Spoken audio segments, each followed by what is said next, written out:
Hello and good morning, all of you. Welcome to Alpha Academy, and we are at the lecture number 9 of the Science and Tech series. And today we shall be discussing about diseases and immunity, and we'll also discuss the circulatory system and the excretory system. Now, that particular part has been given very elaborately in our notes.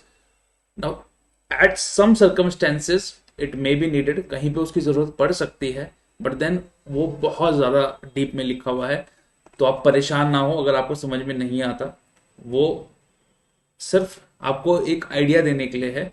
आपको यहाँ हम doctor बनाना नहीं चाहते हैं। आपका काम है यहाँ पे जिस भी चीज़ की आप तैयारी कर रहे हैं उसको क्वालिफाई करना। एंड वो सब नीट वीट में ज़्यादा बच्चे पढ़ते हैं, बट देन हमारा कोशिश थी कि भाई आजकल जो है यूपीएससी थोड़ा डीप भी चले जा रहा है, तो जितना मतलब बेसिकली डीप जाके हमने वर्कआउट किया, ज़्यादा डीप भी ना जाए। ठीक है, तो उसको आप वहाँ पे देख सकते हैं। मैं आपको इंपॉर्टेंट चीज़ें यहाँ पढ़ा दूंगा। जितना इसमें पढ़ाया जाएगा उतना आपके लिए मोर देन सफिशियंट है। Not sufficient but more than sufficient है। तो आइए शुरू करते हैं आज की क्लास की। तो पहला जो टॉपिक है डिजीज एंड इम्यूनिटी। देखो, वेरियस तरीके से आपको डिजीज हो जाता है। आजकल मौसम बदल रहा है, तो भैया लोगों को बुखार होने लगा है।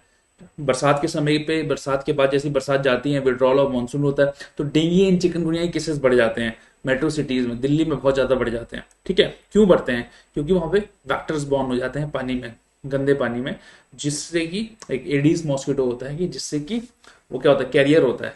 उससे उसके काटने से आपको डेंगू और चिकनगुनिया हो जाता है। ऐसे ही there are disease caused by micro organism. जैसे एक एंथ्रेस डिजीज होता है, वो किससे होता है? एक बैक्टीरिया होता है, बेसिसिलिस एंथ्रेसिस। ठीक है, और वो आपके लिंक्स, स्किन एंड लंग को इफेक्ट होता है। और ट्रांसमिशन कैसे होता है? एनवायरमेंट। तो आपको वो ट्रांसमिशन कैसे हो सकता है? आपको एनवायरमेंट से हो सकता है, फूड से हो सकता है, सेक्सुअली ट्रांसमिटेड हो सकता है, किसी के कॉन्टैक्ट में आ गए तब हो सकता है, एयर से होता है, किसी बग ने आपको काट लिया तब हो सकता है। ठीक है, तो ऐसे ही ट्यूबरक्लोसिस, टाइफाइड, सिफिलिस, सेलोमिनोसिस, लेप्रेसी। देखो, लेप्रेसी किससे होता है? एक वो भी एक बैक्टीरिया से होता है, दैट इज माइकोबैक्टीरियम लेप्रे। ठीक है, आपके कौन कौन से ऑर्गन्स इफेक्ट होते हैं उसमें? Skin, bones, pain peripheral nerves. कैसे होता है? कांटेक्ट में आने से। अब मैं अगर बात करूं कोविड की, है ना भाई, आजकल कोविड, तो कोविड में क्या था? कोविड वायरस की वजह से होता था। क्या है? कोरोना वायरस था ना उसका नाम। ठीक है, और वो एयर में तो उसकी पुष्टि नहीं हुई, बट देन कॉन्टैक्ट में आने की वजह से हो रहा है। तो ऐसे ही डिफरेंट माइक्रो ऑर्गेनिजम्स आपको डिफरेंटली अफेक्ट करते हैं। ठीक है, ऐसे जैसे कॉमन कोल्ड हो जाता है लोगों को, तो वो किससे होता है? एक राइनो वायरस होता है, आपके रेस्पिरेटरी ट्रैक को इफेक्ट करता है और आपको ड्रॉपलेट इन्फेक्शन हो जाता है। तो क्या सिम्टम्स क्या है उसके? नेसल कंजेशन। लोग ऐसे ऐसे करते रहते हैं जिन्हें जुकाम होता है, तो उसी को नेसल कंजेशन बोलते हैं। ठीक है, डिस्चार्ज होता है ना, आपकी नाक बहती रहती है। ठीक है, ऐसे ही मीजल्स होता है। मीजल्स किससे होता है? एक रूबेला वायरस होता है, वो आरएनए वायरस होता है। ठीक है, एक ट्रैक्सीमो वायरस होता है, उससे भी होता है। तो वो किसको इफेक्ट करता है? आपकी स्किन एंड रेस्पिरेटरी ट्रैक्ट को। ठीक है, आपका ड्रॉपलेट इन्फेक्शन की वजह से होता है। And sore throat, running nose, cough and fever, reddish rashes on the skin, neck and ears, ये इसके सिम्टम्स है। तो आप देख लेना, ऐसे ही viral hepatitis, chicken pox, poliomyelitis. Poliomyelitis polio virus की वजह से होता था। अब तो खैर इसकी दवाई क्या आ गई, इसको इसकी वैक्सीन आ गई है, उसको बचाया जा सकता है, लेकिन प्रिवेंटिव मेजर है वो भी, आरएनए वायरस। एक बार आपको पोलियो हो गया तब उसको ठीक नहीं किया जा सकता आज भी। Intestine, brain and spinal cord को इफेक्ट करता है। ड्रॉपलेट इन्फेक्शन है which can occur through faecal oral route, and the symptoms are fever, muscular stiffness, है ना।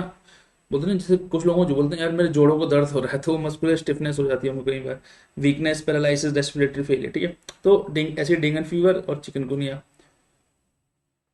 अब ये क्या है? These are the disease caused by viruses.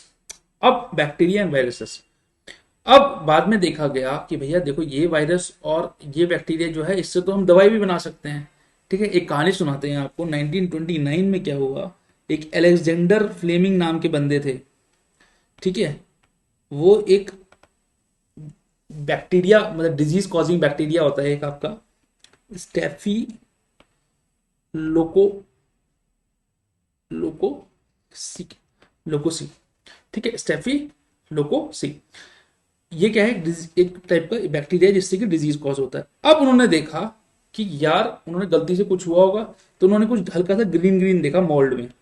ठीक है, उसको उन्होंने नाम दिया पेनिसिलियम नोटाटम।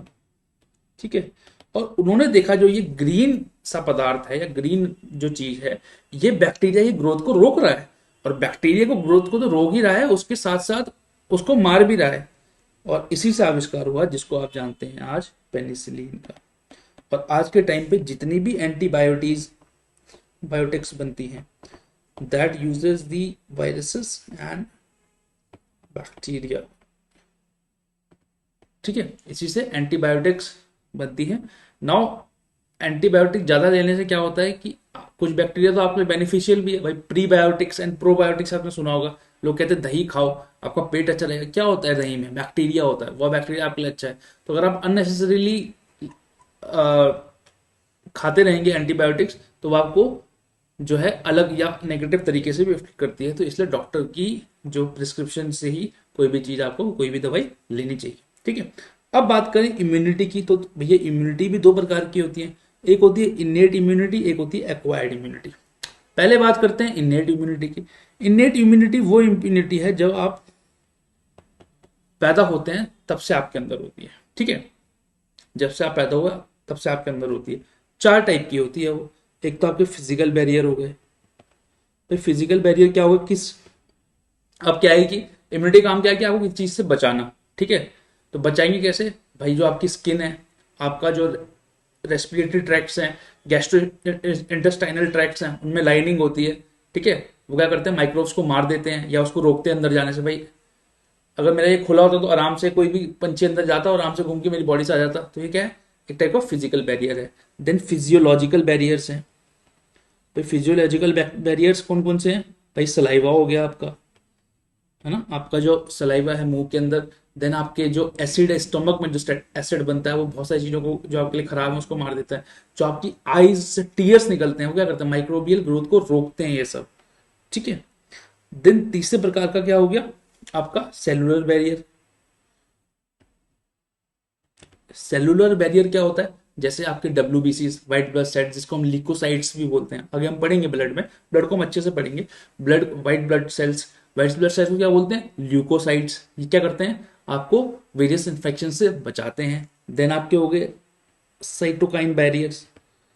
साइटोकाइन आपने सुना होगा, जब कोविड हुआ था साइटोकाइन स्टॉर्म आ जाती थी। भाई लोग कोविड के वायरस से नहीं मर रहे थे, लेकिन जो हमारी बॉडी का रिस्पॉन्स था कोविड के लिए या कोविड के प्रति, हम उस रिस्पॉन्स से बढ़ जा रहे थे।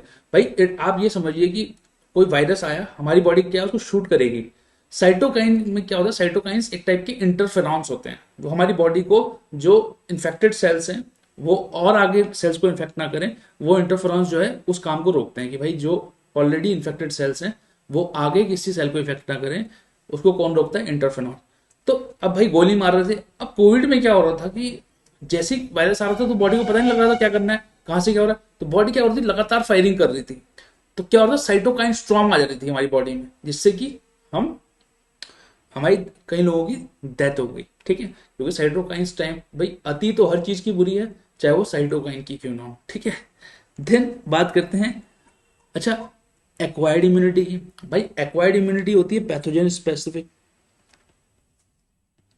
अब आपको जो वैक्सीन लगी, जो आपको वैक्सीन लगी उसने क्या काम किया भाई, वैक्सीन लगी, वैक्सीन में क्या था, आपका हल्का सा वायरस था। बॉडी को पता लग गया कि हाँ ये कुछ वायरस है।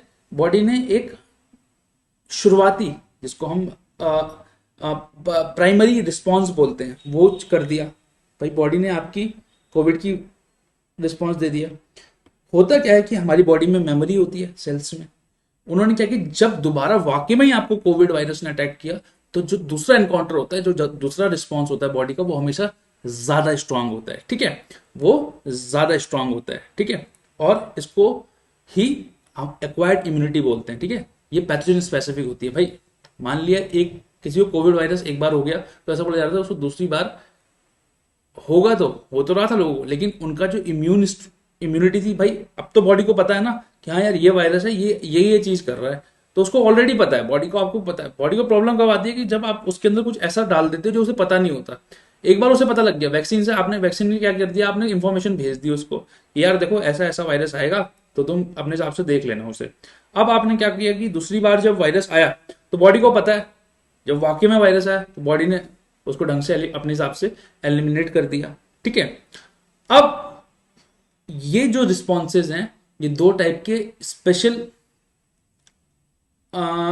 लिम्फोसाइट्स ब्लड के अंदर एक अभी आगे हम पढ़ेंगे, वैसे ब्लड के अंदर लिम्फोसाइट्स होते हैं, ठीक है।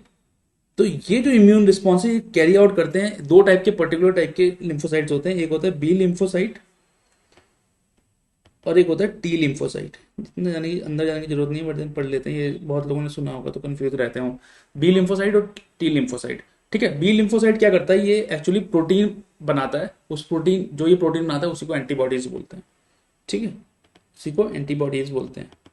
और टी लिम्फोसाइट जो है ये खुद तो कोई प्रोटीन नहीं बनाता, लेकिन ये बी को सिंथेसिस ऑफ एंटीबॉडीज में मदद करता है, मतलब बी की मदद करता है एंटीबॉडीज बनाने में। अच्छा, एंटीबॉडीज दिखती कैसी हैं, क्या बोलते हैं उसको आप, एग्जाम्पल क्या है, जैसे IgA, IgM, ठीक है, IgE, ठीक है, ऐसे एन बहुत सारी होती है, ठीक है। और जो ये रिस्पॉन्स होता है, ये लिम्फोसाइट से जो रिस्पॉन्स आता है, क्योंकि लिम्फोसाइट्स कहाँ होते हैं, ब्लड में होते हैं, तो उसको बोलते हैं ह्यूमरल रिस्पॉन्स, इसको बोलते हैं ह्यूमरल रिस्पॉन्स, ठीक है। अब एक्वायर्ड इम्यूनिटी भी देखो दो टाइप की होती है, एक तो आपकी एक्टिव, एक होती है आपकी पैसिव। एक्टिव जो इम्यूनिटी होती है वो भी, और ये दोनों भी फिर डिवाइड होती हैं आगे नेचुरल एंड आर्टिफिशियल में, और पैसिव भी नेचुरल एंड आर्टिफिशियल में, ठीक है। मैं आपको चलते हुए समझा देता हूँ। देखो एक्टिव इम्यूनिटी क्या होती है कि आपको कोई आप को जो इन्फेक्शन हुआ उसके रिस्पॉन्स में जो इम्यूनिटी आई, या आपको कोई वैक्सीनेशन लगा उसके रिस्पॉन्स में जो इम्यूनिटी आई, उसको बोल देते हैं एक्टिव, ठीक है। अब इसमें भी नेचुरल कौन सी होगी, जो आपको अगर बाई चांस कोई इन्फेक्शन हुआ नेचुरली, मान लिया आपको जुकाम हो गया, उसमें जो एंटीबॉडीज बनी उसको बोल देंगे नेचुरली एक्टिव, ठीक है। आर्टिफिशियल क्या हो जाएगा, आपको वैक्सीनेशन लगी, वैक्सीनेशन के चलते आपकी बॉडी के अंदर रिस्पॉन्स आया, तो उसको बोल देंगे आर्टिफिशियल एक्टिव।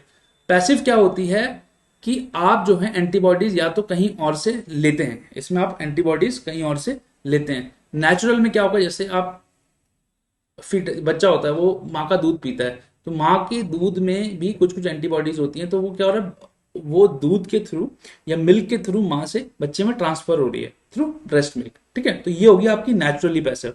आर्टिफिशियल क्या होगी, आपने कोई मेडिसिन खा ली, ठीक है, उससे क्या होगा, एक आर्टिफिशियल एंटीबॉडी बन गई, ठीक है, तो ये होगी आपकी आर्टिफिशियल पैसिव। अब बात करते हैं ब्लड की। देखो ब्लड कुछ नहीं होता, ब्लड का बहुत सारा काम होता है, ब्लड हमारा भाई है एकदम, मतलब, ठीक है। ब्लड का क्या काम है कि ब्लड, एक तो भैया सबसे ज्यादा इंपॉर्टेंट काम है ब्लड के अंदर की ऑक्सीजन, सब पूरी बॉडी में वो ऑक्सीजन ले जाता है, क्योंकि ब्लड के अंदर होता है कुछ एक चीज उसको कहते हैं हेमोग्लोबिन, आरबीसी के अंदर जो होता है, ठीक है। उसका काम है कि वो ऑक्सीजन के साथ बाइंड करता है और हमारी पूरी बॉडी में पहुंचाता है, ठीक है। जो खाना होता है हमारी, जो डाइजेस्टेड फूड होता है हमारी स्मॉल इंटेस्टाइन में, उसको वो बहुत सारी बॉडी तक पूरी बॉडी तक पहुंचाता है। वेस्ट को रिमूव करता है, ठीक है, वेस्ट को रिमूव करता है, खाने को पहुंचाता है। दो कितना सारा काम है ब्लड के पास में, बेचारे के पास, ठीक है, खाने को पहुंचाता है। देन सबसे इंपॉर्टेंट ऑक्सीजन ट्रांसपोर्ट करता है भैया, ठीक है, अगर ये ना हो तो बड़ी दिक्कत हो जाए, ठीक है। अब ब्लड में भी बहुत सारी चीजें होती हैं भाई, ब्लड के अंदर ब्लड के भी बहुत सारे पार्ट्स होते हैं, ठीक है। ब्लड के अंदर जैसे आरबीसी होता है, आरबीसी के अंदर आपका आरबीसी रेड ब्लड सेल्स जिसको बोलते हैं। अब आरबीसी रेड क्यों दिखता है उसके अंदर, क्योंकि एक red thing is there that is called haemoglobin. Haemoglobin क्या करता है, ऑक्सीजन के साथ बाइंड होकर पूरी शरीर में ऑक्सीजन को फैलाता है। ऐसे ही व्हाइट ब्लड सेल्स होते हैं, ऐसे ही प्लेटलेट्स बोलते हैं। आगे पढ़ेंगे, तीनों चीज पढ़ेंगे, उसको हम पहले पढ़ते हैं ब्लड वेसल्स। देखो ब्लड वेसल्स दो टाइप की होती हैं, एक तो हो गई आपकी आर्टरीज और एक हो गई आपकी वेन्स, ठीक है। आर्टरीज थोड़ी सी मोटी होती है, वेन्स थोड़ी सी पतली होती है, ठीक है। आर्टरीज का क्या काम है, आर्टरीज का क्या काम है कि हार्ट से, आर्टरीज का क्या काम है, आर्टरीज आपके हार्ट से जाएंगी, ठीक है। हार्ट से ऑक्सीजन रिच, क्योंकि हार्ट आपका ये मान लो कि एक प्यूरिफिकेशन सिस्टम है, ठीक है, प्यूरिफिकेशन सिस्टम है। तो आर्टरीज क्या करेंगी कि हार्ट से ऑक्सीजन रिच ब्लड लेके जाएंगी all parts of the body, ठीक है। आर्टरीज का क्या काम है, हार्ट है, ऑक्सीजन रिच ब्लड यहाँ पे है, पूरी बॉडी में वो लेके जाएंगी, ठीक है। अब वेन्स एंड आर्टरीज का एक एक्सेप्शन है, दैट इज पल्मोनरी वेन, ठीक है, या आप वो वेन्स से पढ़ा देंगे, ठीक है। तो आपने समझ लिया आर्टरी से क्या काम है, वो सॉरी आर्टरी से क्या काम है, आर्टरी से काम है ऑक्सीजन रिच ब्लड को हार्ट से पूरी बॉडीज में ले जाना। अच्छा, ये जो होती है थिक होती है क्योंकि इनका प्रेशर बहुत ज़्यादा होता है, ठीक है, ये इनका प्रेशर बहुत ज़्यादा होता है। फिर आर्टरीज अगर आप हार्ट देखेंगे ना, आगे हम दिखाएंगे, तो ऐसे ऐसे जाती हैं आर्टरीज अंदर, फिर ये पतली हो जाती हैं आगे, जो ये पतली होती हैं इसको कैपिलरीज बोलते हैं, ठीक है। और ये अंदर हार्ट में जाके अगर कभी आपने हार्ट देखोगे आप, किसी का एंजियोप्लास्टी का, किसी का कभी किसी किसी की एंजियोप्लास्टी हुई होगी तो, या एंजियोग्राफी हुई होगी, एंजियोग्राफी की रिपोर्ट देखना किसी की, ठीक है। एंजियोग्राफी की रिपोर्ट में आपको दिखेगा ऐसे ऐसे वेन्स जा रही है, फिर वो आगे पतली हो जा रही है, जो आगे जाके पतली होती है उसको कैपिलरीज बोलते हैं, ठीक है। अब बात करते हैं वेन्स की। अब भाई प्योर ब्लड तो बॉडी में चला गया, लेकिन इम्प्योर ब्लड वापस भी तो आना है, तो ये वेन्स हैं जो बॉडी पार्ट से इम्प्योर ब्लड वापस लेके आती हैं हार्ट में, ठीक है। इसका एक एक्सेप्शन है, that is pulmonary vein. Pulmonary vein एक ऐसी वेन है, भाई सारी वेन्स तो क्या करती है, सारी वेन्स में जो सारी वेन्स रहती है उसके अंदर इम्प्योर ब्लड रहता है, बट एक पल्मोनरी वेन ऐसी वेन है जिसके अंदर प्योर ब्लड रहता है, ऑक्सीजन रिच ब्लड रहता है, क्योंकि ये लंग्स से हार्ट में आती है, ये लंग्स से हार्ट में आती है, ठीक है। ये लंग्स से जो साफ हवा है या प्योर ब्लड है वो लेके हार्ट में आती है, समझ गए। अब बात करते हैं प्लाज्मा की। भाई ब्लड के अंदर क्या होता है, प्लाज्मा होता है। प्लाज्मा कुछ नहीं होता, एक तो लगभग 90% वाटर होता है, 90 से 92% वाटर होता है, 58% प्रोटीन होता है, ठीक है। अब बहुत सारी चीज़ों से बना होता है, फाइब्रोजेंस होते हैं, ग्लोबुलिन्स होती हैं, एल्बुमिनिन्स होती हैं इसके अंदर। वो क्या होती हैं, एल्बुमिनिन्स हमारा ऑस्मोटिक प्रेशर को बनाए रखती हैं, ग्लोबुलिन्स हमारे बॉडी हमें इन्फेक्शन से बचाती है, हमारा डिफेंस मैकेनिज्म है। फाइब्रोजिन क्या होता है, एक चीज होती है इसमें फाइब्रोजिन्स, फाइब्रोजिन्स क्लॉटिंग, ब्लड क्लॉटिंग या कोआगुलेशन में मदद करती है। भाई यहाँ मेरा हाथ कट गया, थोड़ी देर में ब्लड खुद खुद रुक जाता है ना, इसलिए जो हार्ट के पेशेंट होते हैं वो एक चीज लेते हैं इकोस्प्रिन, जिससे जो ब्लड थिनर होते हैं उनका खून जल्दी से नहीं रुकता, या विटामिन के की जिसके अंदर कमी होती है, ठीक है, के फैक्टर जो होता है उसको भी ब्लड क्लॉट उनका आराम से नहीं होता, ठीक है। अब ये प्लाज्मा जो होता है इसके अंदर फाइब्रोजेंस हो गए जो कि क्लॉटिंग फैक्टर के लिए जरूरी है या इंपॉर्टेंट है। लेकिन एक प्लाज्मा ऐसा होता है कि अगर इसमें से हम प्लाज्मा में से अगर हम क्लॉटिंग फैक्टर हटा दें, इसका क्लॉटिंग फैक्टर हटा दें, ठीक है, तो फिर हमें मिलता है सीरम, ठीक है, ब्लड सीरम जिसको बोल देते हैं। अब हमारे पास तीन चीजें होती हैं, red blood cell, white blood cell and platelets. इनको हम लोग बोलते हैं फॉर्म्ड एलिमेंट्स, ठीक है, formed elements. Red blood cells को हम लोग एरिथ्रोसाइट्स, सुना होगा आपने, एरिथ्रोसाइट्स भी बोलते हैं। रेड ब्लड सेल के अंदर क्या होता है, हेमोग्लोबिन, जो कि ऑक्सीजन को बाइंड विद द ऑक्सीजन, और ये ऑक्सीजन को वेरियस बॉडी पार्ट्स तक पहुंचाता है। सबसे ज्यादा ब्लड में आरबीसीज ही होते हैं, लगभग लगभग 5 मिलियन से 5.5 मिलियन, 5.5 मिलियन तक, ठीक है। और लगभग लगभग एक आरबीसी की जो लाइफ होती है 120 होती है, ये आपका बोन मैरो में बनता है और स्प्लीन में जाके ये मर जाता है, इसलिए स्प्लीन को ग्रेवयार्ड ऑफ आरबीसी भी बोलते हैं, ग्रेवयार्ड ऑफ आरबीसी भी बोलते हैं, ठीक है। फिर बात करते हैं व्हाइट ब्लड सेल की। देखो व्हाइट ब्लड सेल क्या होता है, व्हाइट ब्लड सेल्स को हम लोग ल्यूकोसाइट्स भी बोलते हैं, ठीक है। व्हाइट ब्लड सेल्स बड़े शॉर्ट लिव्ड होते हैं। अब इनका काम है हमें इन्फेक्शन से बचाना। अच्छा, व्हाइट ब्लड सेल्स व्हाइट नहीं होते हैं, याद रखना, ये कलरलेस होते हैं। व्हाइट ब्लड सेल्स व्हाइट नहीं होते हैं, ये कलरलेस होते हैं, ठीक है। अब आपने सुना होगा न्यूट्रोफिल्स, एसिनोफिल्स, बेसोफिल्स, ये सब क्या है, पार्ट्स हैं व्हाइट ब्लड सेल्स के। तो व्हाइट ब्लड सेल्स एक्चुअली दो चीजों में डिवाइड कर सकते हैं आप उसको। एक होता है आपको ग्रैन्युलोसाइट्स,